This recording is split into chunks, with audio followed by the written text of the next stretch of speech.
नमस्कार दोस्तों, उजाला online education में आपका स्वागत है। और हम बात कर रहे थे एंटोनिम और सिनोनिम्स की। आज हम बात करेंगे एंटोनिम और सिनोनिम्स के पार्ट नंबर 5 की। 4 पार्ट हमने डिस्कस कर लिया है। लगभग 160 के आसपास हमने सिनोनिम्स कर लिए हैं, एंटोनिम्स और सिनोनिम्स, और समथिंग 300-400 आसपास वर्ड्स उनमें वोकैब थी। तो आप जाके अभी तक अगर आपने नहीं देखा तो आप जाके देख सकते हैं प्लेलिस्ट में। आज बात करते हैं पार्ट नंबर 5 पर। आइए शुरू करते हैं। He is adamant on going today. देखिए प्रश्न नंबर 1, 2, इन दोनों के अपने को एंटोनिम्स बताने हैं, एंटो बताने हैं, ठीक है, अपोजिट वर्ड बताने हैं। तो he is adamant on going today. He is adamant का क्या मतलब होता है? देखिए इसका एंटोनिम्स बताना है। तो एडमेंट का मतलब होता है अडिग, या जिद्दी बोलते हैं जिसे, अडिग या जिद्दी होता है, उसे अडामेंट कहते हैं। तो अडामेंट का मतलब हो गया अडिग या जिद्दी। अब इसका एंटोनिम्स क्या होगा? अर्थात जो जो जिद्दी नहीं हो उसे बोलते हैं। तो इसका मतलब होगा लेनिनेट। इसका एंटोनिम्स हो जाएगा, सही आंसर हो जाएगा बी, लेनिनेट। देखिए लेनिनेट का मतलब क्या होता है? फ्लेक्सिबल। लेनिनेट क्या होता है? जो फ्लेक्सिबल होता है, ठीक है। तो अडामेंट जिद्दी, लेनिनेट इसका एंटोनिम्स फ्लेक्सिबल।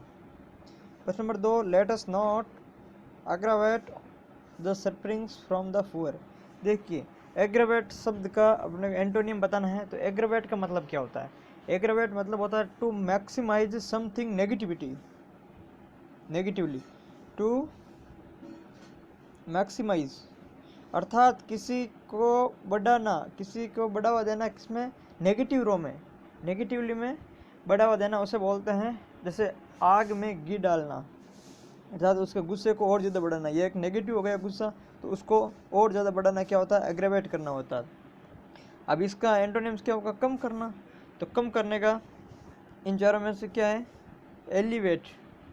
एलिवेट का मतलब क्या होता है? एलिवेट का मतलब होता है कम करना। एग्रेवेट का मतलब होता है बढ़ाना, और एलिवेट का मतलब होता है कम करना। याद रखना दोनों का, एग्रीवेट, ठीक है। देखिए जहाँ पर भी ये ए जी जी आता है, ए जी जी या जी आर ई जी, ठीक है, दो शब्द हैं, ये रूट वर्ड्स हैं। एक तो होता है ए जी जी, जहाँ पर जिस शब्द में, एक आता है जी आर ई जी, ये दो है।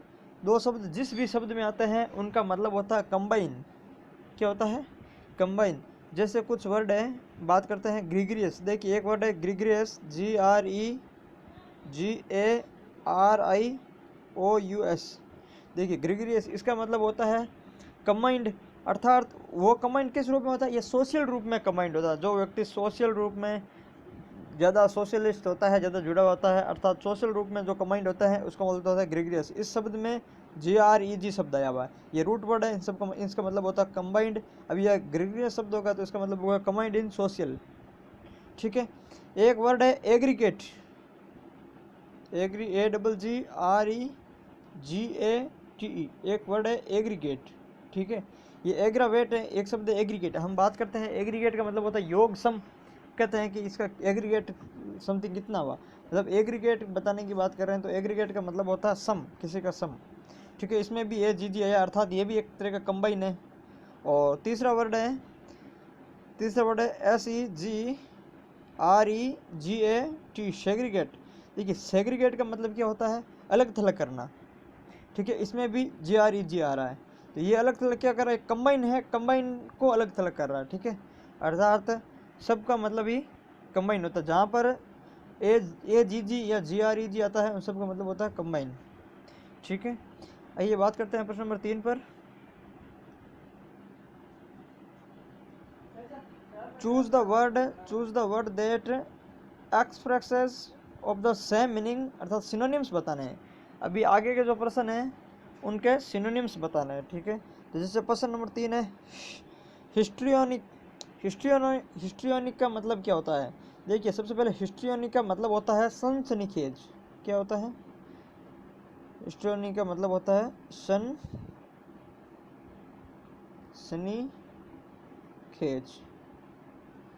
ठीक है। हिस्ट्रियोनिक का मतलब होता है सनसनीखेज। तो हिस्ट्रियोनिक का क्या मतलब होता है? हिस्ट्रियोनिक का मतलब होता है सनसनीखेज, सनसनीखेज, सनसनीखेज, ठीक है। अब देखिए इसका सिनोनिम्स बताना है तो सिनोनिम्स होगा इसका सनसनीखेज मतलब ओवर ड्रामेटिक। ओवर ड्रामेटिक का मतलब क्या होता है? सनसनीखेज। तो हिस्टोरिक और ओवर ड्रामेटिक इन दोनों का मतलब ही सनसनीखेज होता है, ठीक है।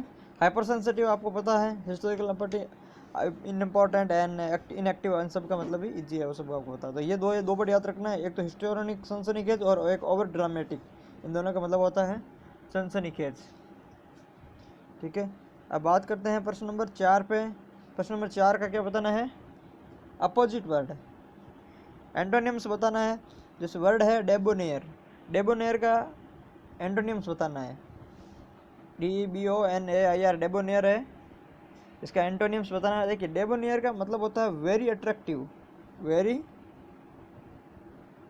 अट्रैक्टिव होता है, ठीक है। इसका मतलब होता है वेरी अट्रैक्टिव। तो अभी इसका अगर एंटोनिम्स की बात करें तो एंटोनिम्स हो जाएगा इसका अवॉक्वर्ड। देखिए अवॉक्वर्ड का मतलब क्या होता है? अजीब या विचित्र प्रकार का। अजीब कह सकते हैं या इसका विचित्र भी कह सकते हैं। तो अवॉक्वर्ड है, ये हो जाएगा विचित्र, और इसका एंटोनिम्स क्या था? डेबोनियर होता है वेरी अट्रैक्टिव, ठीक है। अवॉक्वर्ड का होता है विचित्र या भद्दा, इसको बोलते हैं आकर्षित करने वाला, वेरी अट्रैक्टिव, इसको बोल जाएगा ये भद्दा हो जाएगा। तो अवॉक्वर्ड इसका एंटोनिम्स हो जाएगा, ठीक है। देखिए बाल्मी, बाल्मी का क्या मतलब होता है? बाल्मी मतलब होता है गर्म। ये गर्म कैसा है? ये गर्म भी पॉजिटिवली वाला गर्म है, ठीक है, सुहाना गर्म पॉजिटिव वाला, ठीक है। अब बात करते हैं प्रश्न नंबर 5 में। बेस्ट एक्सप्रेस सेम मीनिंग्स, अर्थात साइनो बताना है अगले वाले प्रश्नों का, सिनोनिम्स बताना है 5 और 6 का।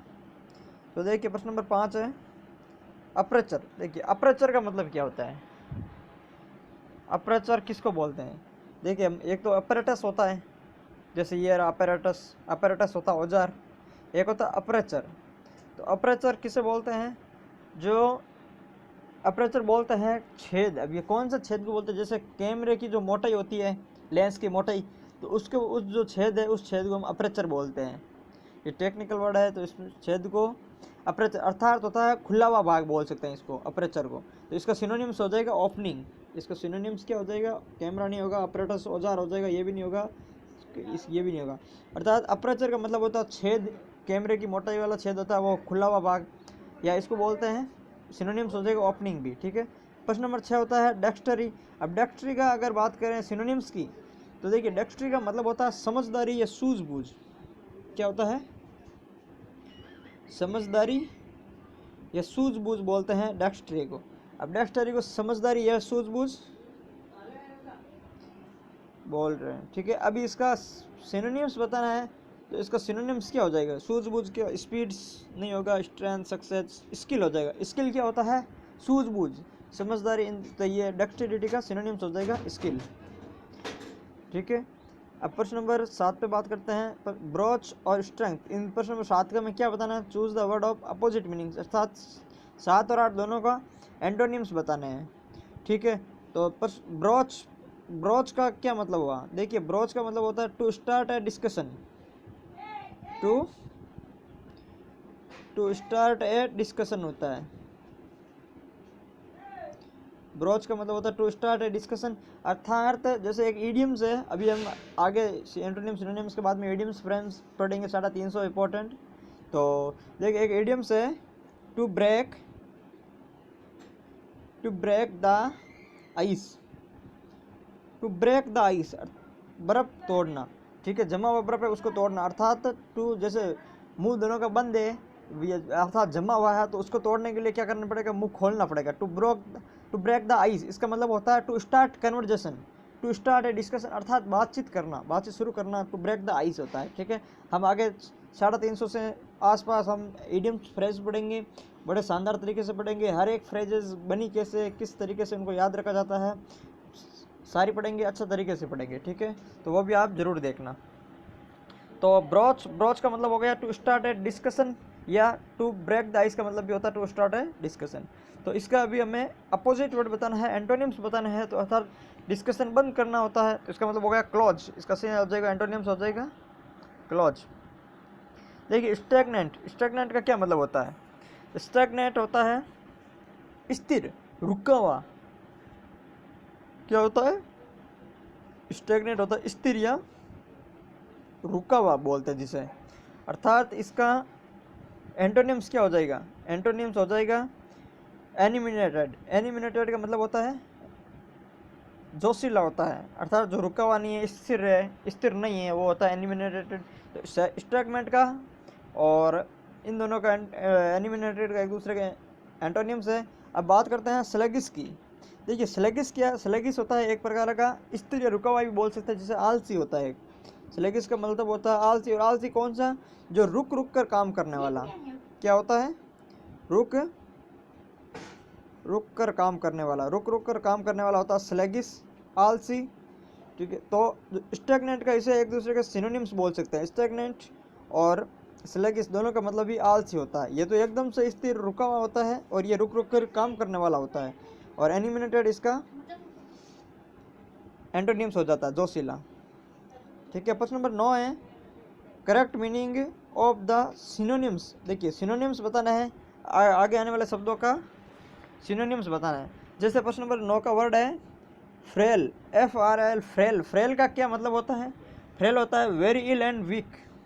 फ्रेल होता है very ill and weak person बोलते हैं, कमज़ोर बोलते हैं, उसको बोलते हैं फ्रेल। तो इसका जो सिनोनिम्स क्या हो जाएगा, इल। फ्रेल का सिनोनिम्स हो जाएगा इल, वेरी इल और वीक बोलते हैं जिसे। बात करते हैं प्रश्न नंबर 10 पे। देखिए कॉन्जीनियल बोलते हैं इनको, कॉन्जीनियल को क्या बोलते हैं, जैसे कोई होता है मित्रवत व्यवहार करता है, अर्थात जैसे फ्रेंडली या सेम नेचर का होता है, सौहार्दपूर्ण बोलते हैं जिसे, सौहार्दपूर्ण या मित्रवत कह सकते हैं, या फ्रेंडली कह सकते हैं, या अप्रोप्रिएट, मोस्ट अप्रोप्रिएट वर्ड है सेम नेचर। ठीक है, तो सेम नेचर का अगर सिनोनिम्स की बात करें तो इसका मतलब हो जाएगा सूटेबल। सिनोनिम्स क्या हो जाएगा, सेम नेचर हो गया, ऐसा एक दूसरे को सूट करने वाले हो गए, सूटेबल। ठीक है, अब प्रश्न नंबर 10 क्या है, 11। तो 11 में बताना है सिनोनिम्स बताना है 11 में भी। जैसे एक अंडरलाइन शब्द है he is very industrious, industrious शब्द का सिनोनिम्स बताना है। तो इंडस्ट्रियस का मतलब होता है, देखिए इंडस्ट्री से आया हुआ शब्द है, इंडस्ट्री होता है उद्योग, और इंडस्ट्रियस से आया हुआ शब्द है, इंडस्ट्रियस का मतलब होता है मेहनती या उद्योगपति बोलते हैं जिसे। तो इसका ज़्यादा अप्रोप्रिएट शब्द है मेहनती, जो मेहनत करता था उसे मेहनती को इंडस्ट्रियस बोलते हैं। तो इसका जो अगर सिनोनिम्स देखते हैं तो सिनोनिम्स हो जाएगा हार्ड वर्किंग। क्या हो जाएगा, मेहनती का हार्ड वर्किंग हो जाएगा। प्रश्न number 22 the results were announced in the college auditorium. Announced का सिनोनिम्स बताने हैं। तो अनाउंस्ड का मतलब होता है घोषणा करना, अर्थात डिक्लेयर्ड। क्या होता है, डिक्लेयर्ड। पोस्टपोन मतलब आगे बढ़ाना होता है प्रोक्लेम्ड। प्रोक्लेम का मतलब होता है घोषणा करना। तो जो अनाउंस्ड का मतलब होता है वही होता है प्रोक्लेम। प्रोक्लेम का मतलब ये होता है घोषणा करना, और अनाउंस्ड और डिक्लेयर्ड का मतलब होता है घोषित करना। ठीक है, इसमें थोड़ा मिसप्रिंट है ये 13वें में, इसमें दोनों ही सिनोनिम्स दे दिए, तो इसमें ध्यान रखना दोनों ही सिनोनिम से डिक्लेयर्ड एंड प्रोक्लेम। प्रोक्लेम भी घोषणा करना होता है, अनाउंस्ड एंड डिक्लेयर्ड भी घोषणा करना होता है। ठीक है, will you allow me to को, यदि इन दोनों के बारे में बात करें कि ज़्यादा मोस्ट और भी ज़्यादा अप्रोप्रिएट वर्ड कौन सा होता है, तो वो होता है डिक्लेयर्ड। इसमें बेस्ट एक्सप्रेस करने वाला वर्ड को पूछा जाता है। ठीक है, will you allow me to go home early. ठीक है, अभी अलाउ, अलाउ का सिनोनिम्स क्या हो जाएगा, अलाउ मतलब परमिशन देना, अर्थात इसमें हो जाएगा एक्सेप्ट तो नहीं होगा, रिफ्यूज़ मना करना, परमिट देना हो जाएगा अलाउ करना। ठीक है, आगे चलते हैं। Choose the correct एंटोनियम्स। अब एंटोनियम्स बताना है 14 का, जिसमें किसका बताना है, is the stepping stone to success. देखिए सक्सेस का एंटोनिम्स बताना है, तो इसका आंसर आ जाएगा फेलियर। देखिए यहाँ पर अगर फेल्यूर आएगा, फिल इन द ब्लैंकेट्स है, यहाँ पर अगर फेल्यूर आएगा तो कैसा क्या वर्ड बन जाएगा, failure is the stepping stone to success, अर्थात असफलता सफलता की प्रथम सीढ़ी है। Failure is the stepping stone to success, असफलता सफलता की प्रथम सीढ़ी है, तो सक्सेस का एंटोनिम्स हो जाएगा failure. She was dismissed from the school but was later after the charge are dropped. तो डिसमिस्ड का एंटोनिम्स क्या हो जाएगा, किसी को जॉब से डिसमिस करना, she was dismiss from the school but was later from charges are dropped.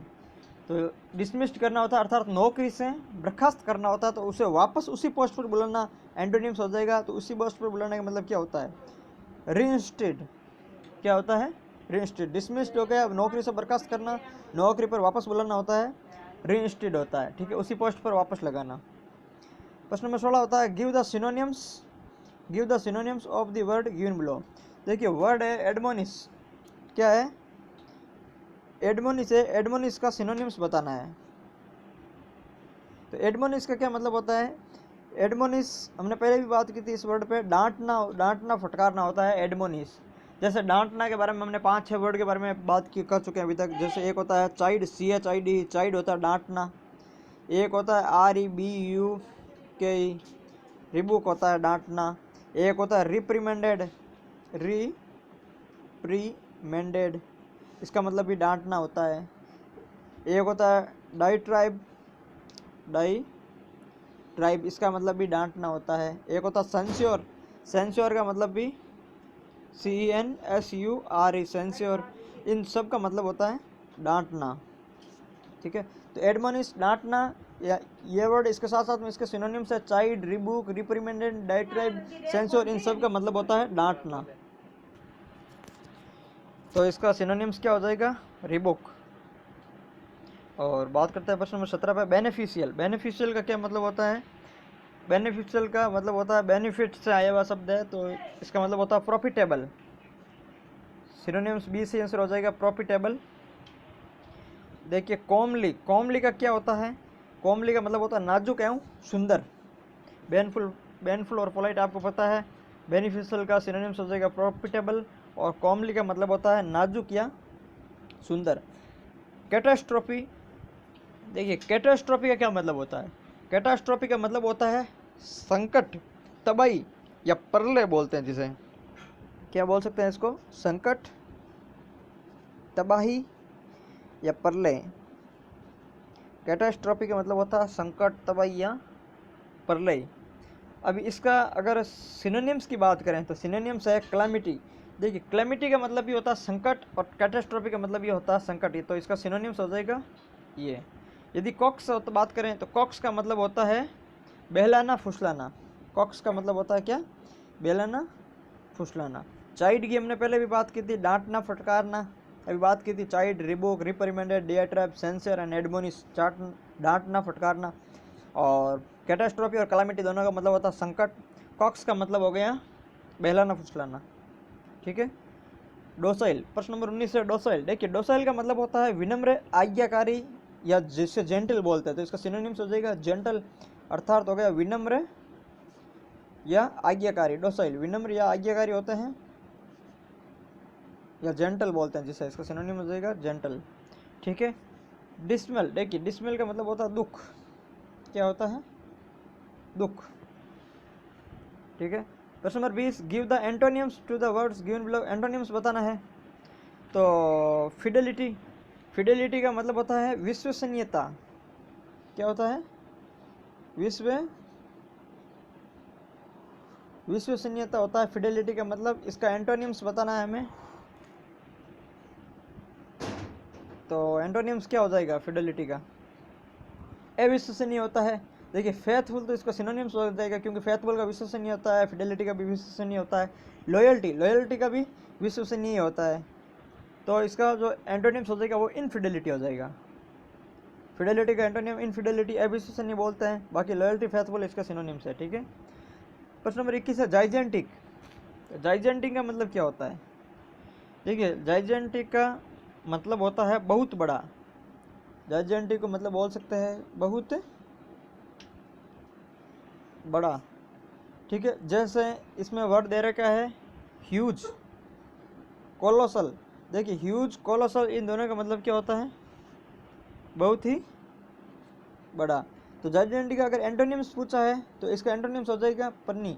देखिए फुन्नी का मतलब होता है बहुत थोड़ी मात्रा में। जाइजेंटिक होता है मात्रा में बहुत बड़ा, और फन्नी का मतलब होता है मात्रा में कम। बहुत थोड़ी मात्रा, इसका मतलब होता है बहुत अधिक मात्रा, ठीक है। अभी देखिए जाइजेंटिक का अगर सिनोनिम्स की बात करें तो ह्यूज और कोलोसल, इन दोनों का मतलब होता है अधिक मात्रा में, अर्थात जाइजेंटिक का सिनोनिम्स।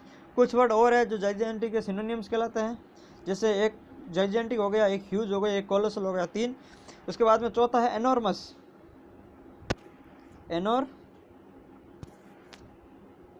एनॉर्मस है ENORMOUS। एनॉर्मस शब्द है, इसका मतलब भी होता है मात्रा में अधिक, ठीक है। एक होता है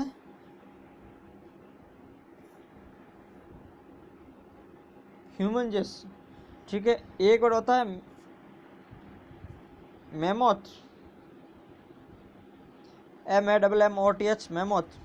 एक होता है एलिफेंटाइन, एक होता है एलिफेंटाइन। एलिफेंट से आया हुआ शब्द है, क्योंकि एलिफेंट बड़ा होता है इसलिए उसको एलिफेंटाइन किया गया है। एक शब्द हो गया मैसिव। तो इन सब शब्द का मतलब होता है मात्रा में अधिक। एक बार वापस देख लेते हैं कौन कौन से शब्द का मतलब होता है मात्रा में अधिक, अर्थात सब एक दूसरे के सिनोनिम्स होते हैं। जैसे जाइजेंटिक होता है बहुत अधिक मात्रा में, ह्यूज बड़ा होता है, कोलोसल का मतलब भी बहुत बड़ा होता है, एनॉर्मस हो गया एक हो गया ह्यूमनस, एक मतलब हो गया मेमोनथ, एक हो गया एलिफेंटाइन, एक हो गया मैसिव। इन सब का मतलब होता है बहुत बड़ा, ठीक है। तो ये 5-6 वर्ड है, सबको याद रखना है। और पन्नी हमने बात कर ली है कि इसका मतलब होता है बहुत थोड़ी मात्रा में। अब इसका अगर बहुत थोड़ी मात्रा के अगर कुछ शब्द देखें तो जैसे एक तो होता है माइन्यूट, बोलते हैं क्या, माइन्यूट बोलते हैं, इसका मतलब होता है बहुत थोड़ी मात्रा में।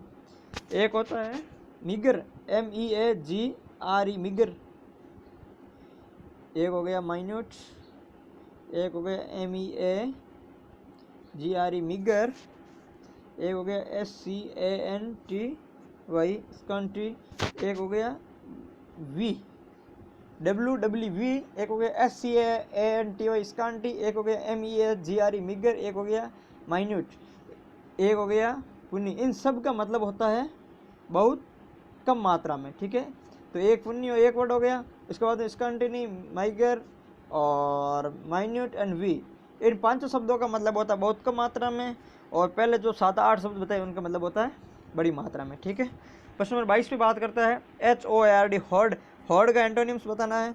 देखिए हॉर्ड का मतलब होता है इकट्ठा करना, टू स्टोर करना या अमास करना। जैसे अमास और स्टोर और हॉर्ड तीनों एक दूसरे के सिनोनिम्स है, तीनों का ही मतलब होता है इकट्ठा करना, ठीक है। तो हॉर्ड, स्टोर, अमास तीनों तो सिनोनिम्स हो गई।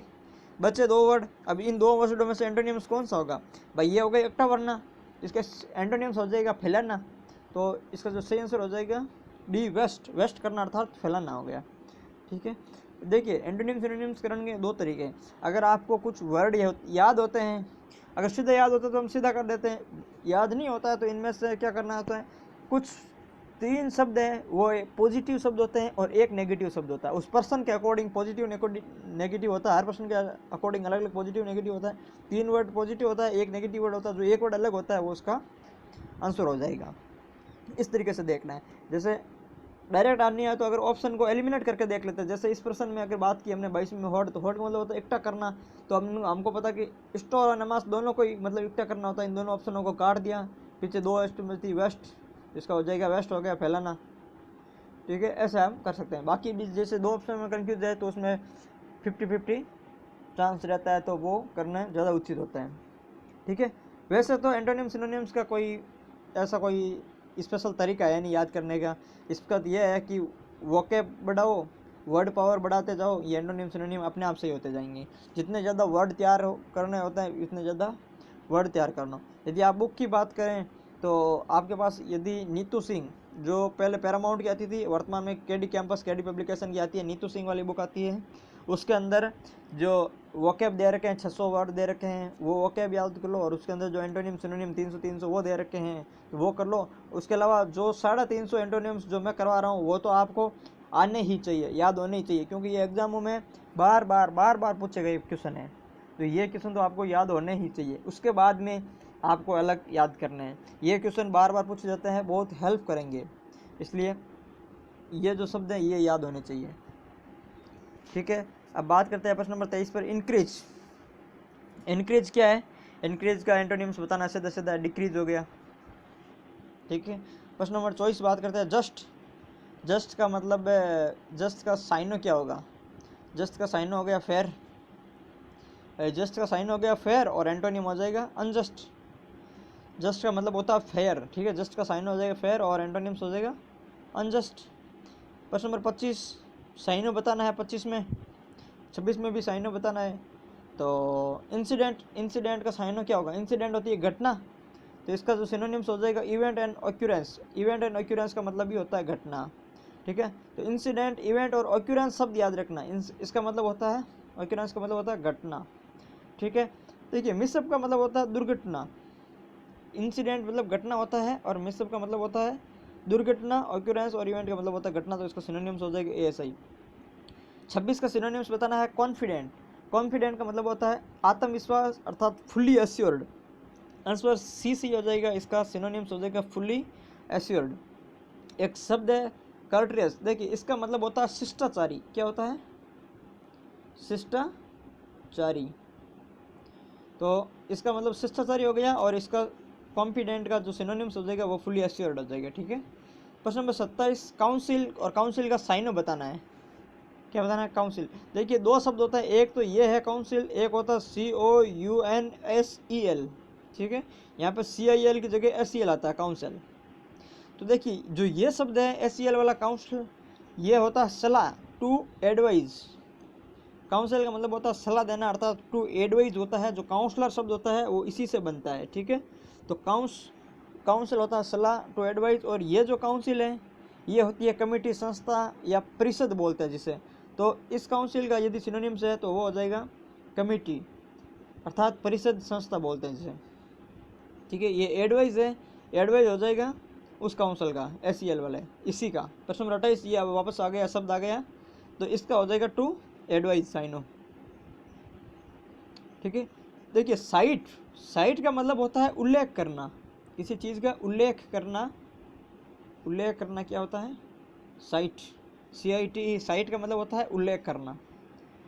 प्रश्न नंबर 29 प्रिंसिपल, प्रिंसिपल का साइनो बताना है। देखिए प्रिंसिपल का मतलब क्या होता है, प्रिंसिपल का मतलब होता है चीफ, CHIEF, चीफ अर्थात मुख्य, तो इसका साइन हो जाएगा चीफ अर्थात मुख्य। एक होता है प्रिंसिपल, प्रिंसिपल, देखिए इसमें PAL आता है लास्ट में और एक होता है PLE आता है, दो प्रिंसिपल होते हैं। जिसमें PLE आता है उसका मतलब होता है सिद्धांत बोलते हैं, इस प्रिंसिपल को बोलते हैं सिद्धांत, और जिसमें PAL आता है उसका मतलब होता है चीफ या मुख्य, ठीक है। प्रश्न number 30 the correct synonym of the word attenuate. देखिए अटेन्यूएट का क्या बताना है, सिनोनिम्स बताना है, ठीक है। अब अटेन्यूएट का मतलब क्या होता है, पहले तो अटेन्यूएट का मतलब होता है कमज़ोर पड़ जाना अर्थात वीकन, क्या पड़ जाना होता है, कमज़ोर पड़ जाना। तो अटेन्यूएट का मतलब हो गया वीकन, इसका सही आंसर हो जाएगा सिनोनियम कमज़ोर पड़ जाना। प्रश्न number 31 the correct synonym of the word perfunctory. देखिए परफेक्टरी का मतलब होता है, इसका सिनोनिम्स बताना है, इसका मतलब होता है बेमन से काम करना, क्या होता है, बिना मन या बेमन से काम करना, इसका मतलब होता है बेमन से काम करना। इसका सिनोनिम्स बताना है, तो अर्थात जो दिल से काम नहीं करता हो, जो मन से काम नहीं करता हो, उसे बोलते हैं परफेक्टरी। देखिए जो इसका अगर सिनोनिम्स की बात करें तो हो जाएगा हाल्फ हार्टेड। हाल्फ हार्टेड का मतलब होता है, इसी का जो सिनोनिम्स होता है अर्थात बेमन से काम करना, ठीक है। और इसका और मतलब होता है, इसको हम उदासीन भी कह सकते हैं, क्या बोल सकते हैं, उदासीन, जिसे इनडिफरेंट, क्या वर्ड हो जाएगा, इनडिफरेंट अर्थात उदासीन। देखिए प्रश्न नंबर 32 पे बात करते हैं अब। Some words and their antonyms are given in the same line which of the does not match correctly. देखिए एंटोनिम्स बताना है, जैसे चार दे रखे हैं शब्द है, इनके आगे सबके आगे अपने एंटोनिम्स दे रखे हैं। तो ये कह रहे हैं कि आगे एंटोनिम्स दे रखे हैं, जो उसमें से वो बताना जो डज नॉट मैच करेक्टली, कौन सा एंटोनिम्स है जो इस एक दूसरे के सामने है वो मैच नहीं दे रहा। तो देखिए बात करते हैं चारों का अलग अलग से, जिससे होता है विकेरियस। विकेरियस का मतलब होता है मानसिक, और इसका एंटोनिम्स दे रखा है एक्चुअल। एक्चुअल का मतलब होता है वास्तविक। विकेरियस का मतलब क्या हो गया, मानसिक, और एक्चुअल का मतलब आप सबको पता होता है, वास्तविक होता है, विकेरियस याद रखना, और इसका हो गया वाक्चु। तो एक दूसरे के एंटोनिम्स है, इसका मतलब पहला तो सही है। दूसरा है रेशनलाइजेशन। रेशनलाइजेशन का मतलब होता है औचित्यपूर्ण, औचित्यपूर्ण होता है रैशनलाइजेशन। और वापस जस्टिफिकेशन होता है, तो जस्टिफिकेशन का मतलब ये होता है औचित्यपूर्ण। इसका एंटोनिम्स होना चाहिए था, लेकिन दोनों ये एक दूसरे के सिनोनिम्स है, दोनों का मतलब ये औचित्यपूर्ण होता है। इसका मतलब ये एकदम हमारा सही आंसर हो जाएगा, क्योंकि हमें वो ज्ञात करना जो सामने एंटोनिम्स नहीं है, ये दोनों सिनोनिम्स दे रखे होते हैं। तीसरे पे बात करना होता है ग्रिगोरियस। देखिए ग्रिगोरियस का मतलब हमने बात की थी, सोशलिस्ट होता है जो कंबाइन होता है, जिसमें GREG आता है, उसका मतलब होता है कंबाइन। और ग्रिगोरियस का मतलब हमने बात की थी जो कंबाइन इन सोशलिस्ट, अर्थात जो सामाजिक होता है, क्या जो सामाजिक होता है उसे बोलते हैं ग्रिगोरियस। और सॉलिटरी का मतलब क्या होता है? सॉलिटरी का मतलब होता है अकेला। ये याद रखना एक वर्ड है सॉलिटरी। सॉलिटरी का मतलब होता है अकेला। तो ये इसके एंटोनिम्स हैं, ये भी एंटोनिम्स था। देखिए ऑब्स्क्यूज का मतलब होता है चापलूस, इसका मतलब होता है चापलूस। और रूड का मतलब होता है, इसका एंटोनिम्स हो जाएगा, ठीक है। तो ये भी एंटोनिम्स, ये भी एंटोनिम्स, ये भी, ये तीनों एंटोनिम्स, ये है सिनोनिम्स। हमारा आंसर हो जाएगा बी। तो हमारा आंसर हो जाएगा बी। अब बात करते हैं प्रश्न नंबर 33 पे। देखिए गिव द सिनोनिम्स देना है, सिनोनिम्स ऑफ वर्ड। तो हमारे जैसे क्वेश्चन, देखिए क्वेश्चन का मतलब होता है सावधानी, बड़ा कॉमन वर्ड है ये। क्वेश्चन मतलब होता है सावधानी, तो इसका जो सिनोनिम्स क्या हो जाएगा?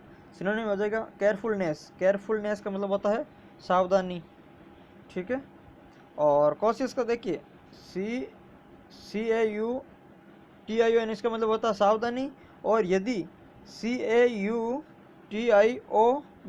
कैसे इसका मतलब होता है सावधान होना, ठीक है। प्रश्न नंबर 34 है डिलाइट। डिलाइट का होता है साइनो बताना है। डिलाइट का मतलब होता है खुशी। डिलाइट का मतलब क्या होता है? खुशी। अब इसका साइनो बताना, तो साइनो हो जाएगा प्लेजर। प्लेजर का मतलब भी होता है खुशी। तो डिलाइट और प्लेजर दोनों का मतलब हो गया खुशी। और डिस्ट्रेस, डिस्ट्रेस का मतलब होता है बेचैनी, ठीक है। डिस्ट्रेस बोलते हैं जिसे, अब इसका मतलब हो गया बेचैनी। डिलाइट एंड प्लेजर दोनों का मतलब हो गया खुशी। इसका साइनो सही आंसर हो जाएगा प्लेजर। 35 लव। आप सबको पता है इसका एंटोनिम्स क्या हो जाएगा? एंटोनिम्स हो जाएगा एडवर्जन। एडवर्जन हो गया घृणा। लव यानी प्यार करना, प्रेम करना। एवर्जन होता है, सॉरी एवर्जन होता है, एवर्जन बोलते हैं जिसे। एवर्जन क्या हो गया? एवर्जन हो गया घृणा करना, ठीक है। तो इसका जो सही आंसर हो जाएगा। प्रश्न नंबर 36 पे बात करते हैं। Choose the word which is similar in the meaning in the one Capitals, ठीक है। यदि इसमें आगे का वर्ड है साइनो बताने हैं सबका। जैसे ब्लिस, ब्लिस है, ब्लिस का सिनोनिम्स क्या होगा? ब्लिस का मतलब होता है परम आनंद। क्या होता है? परम आनंद बोलते हैं जिसे, परम आनंद होता है ब्लिस। तो इन सब में से आनंद का कौन सा शब्द हो जाएगा जिसे आनंद हो? तो आनंद हो जाएगा जॉय। जॉय क्या है? आनंद, परम आनंद, ठीक है। अब जैसे परम आनंद के कुछ वर्ड और हैं, याद रखना। देखिए जॉय, एक होता है गाइटी, GAIETY। एक GAIETY गाइटी मतलब होता है खुश। एक होता है GAY गय। देखिए ये गय होता है ना, ये नपुंसक वाला नहीं होता, ये गय मतलब होता है खुशी। एक होता है गैली, GAILY गैली। गैली का मतलब भी होता है खुश। दो वर्ड याद रखना है, GAY गय और GAILY गैली। इन दोनों का मतलब होता है खुश। गई और गैली के दोनों का मतलब खुश होता है, ये एडजेक्टिव है। और GAIETY गाइटी, गाइटी का मतलब ये होता है खुश, आनंद। एक जॉय, ब्लिस, और एक शब्द होता है ECSTASY, ठीक है। इटासी, इटासी का मतलब भी होता है, ये नाउन है, इसका मतलब भी होता है खुशी। ECSTASY, इटासी मतलब होता है खुशी, ठीक है। तो इन सब का मतलब होता है खुशी। साइनो पूछना था, आंसर हो जाएगा जॉय। दोस्तों प्रश्न नंबर 37 पे बात करते हैं। 37 है, देखिए मिगर। मिगर पे हमने अभी पहले बात की थी, बहुत ही क्वांटिटी में बहुत कम, छोटी मात्रा होती है। तो मिगर का सिनोनिम्स क्या हो जाएगा? मिगर का सिनोनिम्स हम देखिए स्मॉल, बहुत ही कम मात्रा में स्मॉल हो गया, ठीक है। मिगर के लिए हमने पहले भी बात की थी छोटी मात्रा में, एक तो स्कैटनी भी बात की थी, एक स्मॉल, एक हमने बात की थी माइन्यूट, एक हमने बात की थी WWV, इन सब का मतलब होता है मीगर, मतलब छोटी मात्रा में। ठीक है, प्रश्न नंबर 38 की बात करते हैं। अपोजिट मीनिंग द्विवचन है परमानेंट, परमानेंट का अपोजिट क्या होगा? परमानेंट का अपोजिट हो जाएगा टेम्पररी। ठीक है, प्रश्न नंबर 39 होता है मॉडरेट, मॉडरेट का मतलब होता है ठीक ठाक लेवल का, ठीक ठाक लेवल अर्थात मध्य लेवल का होगा, उसे हम मॉडरेट कहते हैं। तो इसका एंटोनियम्स क्या हो जाएगा? एक्सट्रीम, मॉडरेट का अर्थात हाई लेवल, इसका एंटोनियम्स हो जाएगा एड्रेस। प्रश्न नंबर आज का अंतिम प्रश्न है, 40वां प्रश्न है, करेक्ट सिनोनिम्स बताना है। प्रश्न नंबर 40 का अंतिम प्रश्न है, इसका सिनोनिम्स बताना है। देखिए गॉर्जियस, गॉर्जियस का मतलब होता है अति सुंदर, अति सुंदर होता है, तो इसका एंटर सिनोनिम्स हो जाएगा स्प्लेंडिड, स्प्लेंडिड का मतलब भी होता है अति सुंदर होता है। ठीक है, इनएक्सपेंसिव का मतलब जो खर्चीला नहीं है, और ऑर्डिनरी का मतलब भी आपको पता है। ठीक है, तो गॉर्जियस का मतलब अति सुंदर, इसका सिनोनिम्स हो जाएगा स्प्लेंडिड। ठीक है दोस्तों, तो ये थे आज के 40 प्रश्न, पार्ट नंबर 5 था। उम्मीद है आपको हमारा प्रयास अच्छा लगा होगा, इसलिए अगर आपने अभी तक चैनल को सब्सक्राइब नहीं किया तो प्लीज़ चैनल को सब्सक्राइब कीजिए और वीडियो को दोस्तों के साथ में शेयर कीजिए और लाइक कीजिए। धन्यवाद दोस्तों, मिलते हैं पार्ट 6 में अगले वीडियो के साथ में। ठीक है, और जो भाटी आश्रम जो टेस्ट सीरीज चल रही है पटवारी की, अभी तक मैंने 5 पार्ट जो शेड्यूल टेस्ट पर अपलोड हो चुके हैं, अगर आपने वो नहीं देखे हैं तो आप एक बार जाकर वो ज़रूर देखिए। ठीक है दोस्तों, धन्यवाद।